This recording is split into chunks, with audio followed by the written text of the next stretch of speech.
স্বল্পোন্নত দেশ থেকে উত্তরণের পর বিশ্ববাজারের প্রবেশাধিকার, বাণিজ্য সুবিধা, রপ্তানিমুখী উৎপাদন ও পণ্য বহুমুখীকরণ সহ নানা সমস্যায় পড়তে হবে ব্যবসায়ীদের। তাই অর্থনৈতিক প্রতিযোগিতা জোরদার ও শক্তিশালী কৌশল বাস্তবায়নে এলডিসি থেকে উত্তরণের সময়কার আরও ৩ বছর পেছানোর দাবি জানিয়েছেন তারা। রোববার রাজধানীতে ঢাকা চেম্বারের আলোচনায় এসব কথা উঠে আসে। ওয়ালটন এখন দেশের সীমানা পেরিয়ে পৌঁছে গিয়েছে 50টিরও বেশি দেশে। ওয়ালটন, ঘরে ঘরে, বিশ্বজুড়ে। 2026 সালে স্বল্পোন্নত দেশের তালিকা থেকে উন্নয়নশীলে উত্তীর্ণ হবে বাংলাদেশ। এরপর আন্তর্জাতিক বাণিজ্যের যে প্রতিযোগিতায় পড়তে হবে তা মোকাবেলায় কতটা প্রস্তুত দেশের ব্যবসায়ীরা, সে বিষয় নিয়ে আলোচনার আয়োজন করে ঢাকা চেম্বার, যেখানে উদ্যোক্তারা বলেন এলডিসি থেকে উত্তরণের আগে খাতোয়ারি পরিকল্পনা তৈরি ও তার বাস্তবায়ন করতে হবে।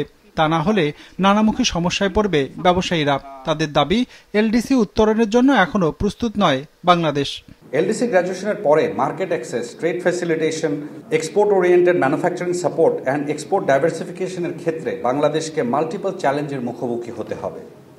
একটি শক্তিশালী ট্রানজিশন স্ট্র্যাটেজি বাস্তবায়ন করা এবং প্রোডাক্ট ডাইভার্সিফিকেশন নিশ্চিত করার জন্য এলডিসি গ্র্যাজুয়েশনকে কমপক্ষে 3 বছরের জন্য পিছিয়ে দেওয়া দরকার। ঢাকা চেম্বারের আলোচনায় জানানো হয়, দেশের পণ্যের মূল্য বৃদ্ধির হার কমানো হলেও মূল্য স্তর এখনো বেশি। বিভিন্ন খাতে প্রবৃদ্ধি হওয়া সত্ত্বেও আয় মূল্যায়ন সহ সব খাতেই রয়েছে বৈষম্য। ফলে ইতিবাচক কোনো পরিবর্তন হয়নি দেশের অর্থনীতিতে। অস্থিরতা রয়েছে ব্যাংকিং খাতেও। আর দেশে যে অর্থনৈতিক অঞ্চল করা হয়েছে তার সবগুলোর জন্য তৈরি হয়নি রাস্তাঘাট, নেই গ্যাস বিদ্যুতের সুবিধাও। অভাব রয়েছে দক্ষ জনশক্তি আর সহায়ক শিল্পের। ইনফ্লেশন ইজ হাই, কিন্তু আমার সাপ্লাই চেইন মুভ না করলে এটাকে খুব মুভ করতে পারবেন না। সো সাপ্লাই চেইনে যে পরিবর্তন আনা দরকার সেটা ইম্পর্টেন্ট। ব্যাংকিং খাতের ইনভেস্টমেন্ট লিকুইডিটি নাই, সুতরাং ব্যাংকিং খাত মোটামুটি ভাবে আমার অবজারভেশন হচ্ছে we have to be very careful in public statement. এটা খুব ডেঞ্জারাস অবস্থায় আছে। তবে বিশ্লেষকরা বলছেন, এলডিসির উত্তরণ পেছানোর আবেদন করা হলেও প্রস্তুতির যেন ঘাটতি না থাকে সেজন্য বিষয়টি নিশ্চিত করতে হবে। অ্যাপ্লাই করি, আমরা অ্যাপ্লাই করতে আমাদেরকে কেউ বাধা দিবে না, কিন্তু এটা প্রমাণ করা এবং সেখানে ওখান থেকে একটা ইতিবাচক একটা সিদ্ধান্ত নিয়ে আসা, এইটা কিন্তু আমাদের জন্য কিন্তু কোনো এক শিওর জার্নি কিন্তু না, এটা নাও হতে পারে।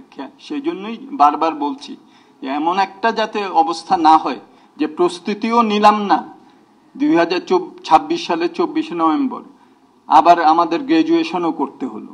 এইটা হবে খুবই আত্মঘাতী।